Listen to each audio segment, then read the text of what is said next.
Bismillahirrahmanirrahim. Assalamualaikum warahmatullahi wabarakatuh.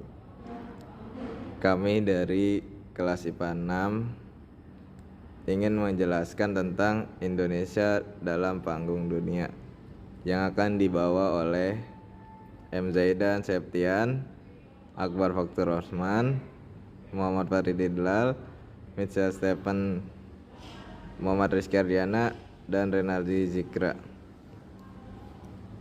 Landasan ideal politik dan konstitusional politik luar negeri bebas aktif. Landasan ideal dalam pelaksanaan politik luar negeri Indonesia merupakan Pancasila yang merupakan dasar negara. Pelaksanaan landasan konstitusional dalam pelaksanaan politik luar negeri Indonesia adalah UUD 1945 alinea pertama dan keempat yang berbunyi: alinea pertama, bahwa sesungguhnya kemerdekaan itu ialah hak segala bangsa, dan oleh sebab itu maka penjajahan di atas dunia harus dihapuskan karena tidak sesuai dengan pri kemanusiaan dan pri keadilan. Alinea keempat, dan ikut melaksanakan ketertiban dunia yang berdasarkan kemerdekaan, perdamaian abadi, dan keadilan sosial. Tujuan politik luar negeri bebas aktif. Salah satu tujuan politik bebas aktif adalah untuk mengabdi pada tujuan nasional bangsa Indonesia yang tercantum dalam 1. Pembukaan UUD 1945 alinea keempat. 2. Ketetapan MPRS No. 12 MPRS 1966 tanggal 5 Juli 1966 tentang penegasan kembali landasan kebijaksanaan politik luar negeri Indonesia. 3. Ketetapan MPRR No. 4 MPRR 1973 tanggal 22 Maret 1973 tentang garis-garis besar haluan negara. Politik luar negeri bebas aktif dan pelaksanaannya. 1. Lahirnya politik luar negeri bebas aktif. Wakil Presiden Muhatta membentuk politik luar negeri Indonesia pada bulan September 1948. 2. Politik luar negeri Indonesia masa demokrasi parlementer. Contohnya keikutsertaan Indonesia dapat dilihat dari Forum Gerakan Non-Blok GNB. 3. Politik luar negeri Indonesia masa Soekarno, demokrasi terpimpin. Contohnya, pada demokrasi terpimpin, politik luar negeri Indonesia diwarnai sikap anti-imperialisme dan kolonialisme yang tegas dan cenderung bersifat konfrontatif. 4. Politik luar negeri Indonesia masa Orde Baru. Pada masa awal Orde Baru terjadi perubahan pada pola hubungan luar negeri Indonesia dalam segala bidang, salah satunya adalah kesamaan kepentingan nasional antara negara-negara anggota ASEAN, yaitu pembangunan ekonomi dan sikap non-komunis. Dan yang kelima, politik luar negeri Indonesia era reformasi. Pada awal masa reformasi, oleh Presiden B.J. Habibie disibukkan dengan usaha memperbaiki citra Indonesia di kancah internasional.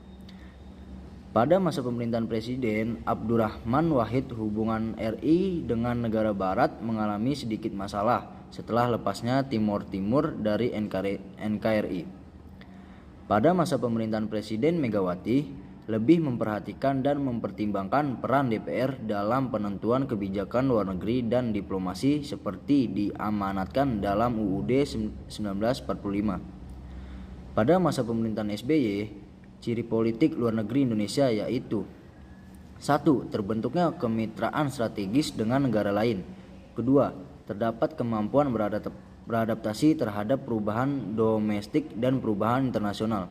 3. Bersifat pragmatis, kreatif, dan oportunis, yang artinya Indonesia mencoba menjalin hubungan dengan siapa saja, baik negara internasional ataupun multinasional, yang bersedia membantu dan menguntungkan pihak Indonesia. 4. Konsep trust membangun kepercayaan terhadap dunia internasional.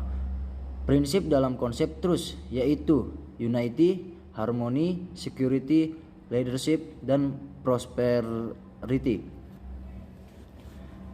Lanjut, peran Indonesia dalam upaya menciptakan perdamaian dunia. Yang pertama, Pelaksanaan Konferensi Asia Afrika atau biasa disebut KA 1955. Dalam konferensi yang diselenggarakan di Bandung ini melahirkan suatu kesepakatan yang merupakan pokok tindakan dalam usaha perdamaian dunia. Dan yang kedua ada gerakan non-blok. Gerakan non-blok atau bisa disebut GNB adalah suatu gerakan yang dipelopori oleh negara yang beranggotakan lebih dari 100 negara yang menjalankan kebijakan luar negeri dan tidak memihak atau beraliansi dengan blok barat dan blok timur. Yang ketiga, misi pemeliharaan perdamaian Garuda. Sampai tahun 2014, Indonesia telah mengirimkan kontingen Garudanya sampai dengan kontingen Garuda yang ke-23. Dan yang keempat ada pembentukan ASEAN. Pada tanggal 5 sampai 8 Agustus di Bangkok dilangsungkan pertemuan untuk menandatangani suatu deklarasi yang dikenal sebagai Bangkok Declaration.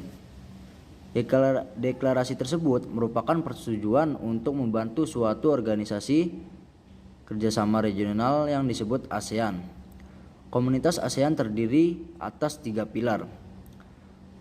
Yang pertama ada Komunitas Politik Keamanan ASEAN, ASEAN Politik Security Community. Kedua ada Komunitas Ekonomi ASEAN, ASEAN Economic Community. Dan yang ketiga ada Komunitas Sosial Budaya ASEAN, ASEAN Socio-Cultural Community. Lanjut nomor 5 ada Organisasi Konferensi Islam. Organisasi Konferensi Islam atau bisa disingkat OKI adalah organisasi internasional yang anggotanya terdiri atas negara Islam di seluruh dunia.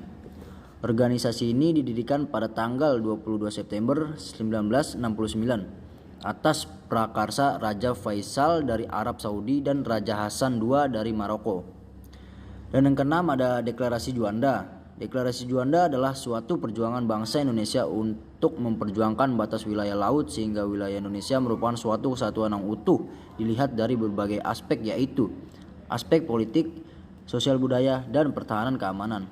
Dan yang terakhir nomor 7 ada Jakarta Informal Meeting atau biasa disebut JIM 1 dan 2. Mengemban tugas sebagai penghubung Indonesia mampu menjalankan fungsi tersebut dengan baik. Tercatat pada pertengahan tahun 1987, Indonesia memprakarsai Cocktail Party sehingga mendapatkan kesepakatan Ho Chi Minh City Understanding antara Menlu RI dan Menlu Vietnam dan ditindaklanjuti dengan JIM 1. Dengan demikian, Indonesia memainkan peran sentral dalam upaya mediasi penyelesaian konflik internal di Kamboja. Perkembangan dari pembicaraan tersebut dilanjutkan dengan JIM 2. Dan untuk kesimpulan dari materi ini adalah yang pertama ada kebijakan politik luar negeri Indonesia adalah bebas aktif. Bebas maksudnya tidak terikat pada blok tertentu, sedangkan aktif berarti selalu ikut serta dalam upaya perdamaian dunia. Dan kedua ada konsep bebas aktif lahir ketika dunia tengah berada dalam pengaruh dua blok utama setelah selesainya Perang Dunia Kedua, yaitu blok Amerika Serikat dan blok Uni Soviet. Dan yang ketiga ada keikutsertaan Indonesia dalam upaya perdamaian dunia antara lain tercermin dari pengiriman pasukan misi perdamaian Garuda ke wilayah-wilayah konflik di dunia. Dan yang terakhir, kesimpulan terakhir yaitu Indonesia juga menjadi pelopor atau pendiri organisasi-organisasi antara bangsa seperti Gerakan Non-Blok, ASEAN, dan Konferensi Asia Afrika. Terima kasih dan kami mohon maaf jika ada kesalahan kata, kesalahan kalimat, atau cara pengucapan kami yang salah. Tolong maklumi. Kami dari kelompok Indonesia dalam Panggung Dunia undur diri. Wassalamualaikum warahmatullahi wabarakatuh.